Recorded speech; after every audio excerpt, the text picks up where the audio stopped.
امام اہل سنت کی تو کیا بات ہے، سبحان اللہ۔ امام اہل سنت نے جہاں علمی دلائل اور علمی تحقیقات فرما کر امت مسلمہ پر ایک عظیم احسان فرمایا ہے اور دین کی تجدید فرمائی ہے، اسی طرح عشق رسول کے حوالے سے، نبی پاک صلی اللہ تعالی وسلم سے محبت کے حوالے سے بھی اپنے کلام، اپنے اشعار، اپنی تصنیفات، اپنے فتاوی جات اور اپنی گفتگو اور ملفوظات کے ذریعے بھی عاشقان رسول اور مسلمانوں کے دلوں میں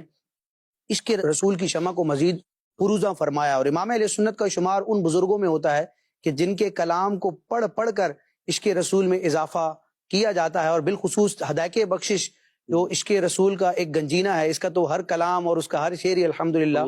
نبی کریم علیہ الصلوۃ والسلام کے عشق میں ڈوب کر لکھا گیا ہے اور ایک استغراق کی کیفیت میں لکھا گیا۔ محسن بھائی، اصل میں یہ ہدایت بخشش میں دو کلام ہیں۔ اعلیٰ حضرت امام علیہ سنت نے دو کلام لکھے ہیں۔ پہلا کلام ہے وصل اول، جس کو اعلیٰ حضرت نے رنگ علمی قرار دیا ہے،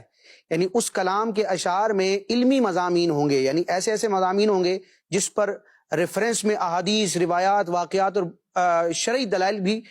واضح طور پر پیش کیے جا سکتے ہیں۔ تو ایک علمی عالمانہ انداز میں ایک عالم کی جو شاعری ہوتی ہے اس کا رنگ نظر آتا ہے، اور اس کا مطلب ہے کہ شکر خدا کہ آج گھڑی اس سفر کی ہے جس پر نثار جان فلاح و ظفر کی ہے۔ یہ کلام مکمل کرنے کے بعد مقطع میں اعلیٰ فرماتے ہیں کہ آ کچھ سنا دے عشق کے بولوں میں اے رضا، مشتاق طبع لذت سوز جگر کی ہے۔ تو پھر اعلیٰ حضرت اس کلام کے فوراً ہی بعد وصل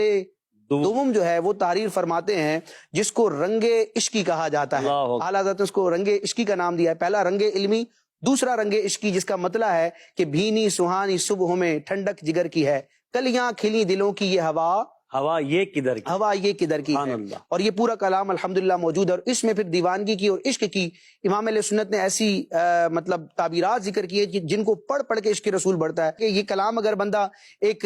تصور مدینہ بان کر حضور علیہ الصلوۃ والسلام کے دیار پاک کا تصور بان کے پڑھے تو ہر شعر کے بعد ایسا لگتا ہے کہ میرے قدم بڑھ رہے ہیں اور میں حضور علیہ الصلوۃ والسلام کے روضے سے قریب تر ہوتا جا رہا ہوں۔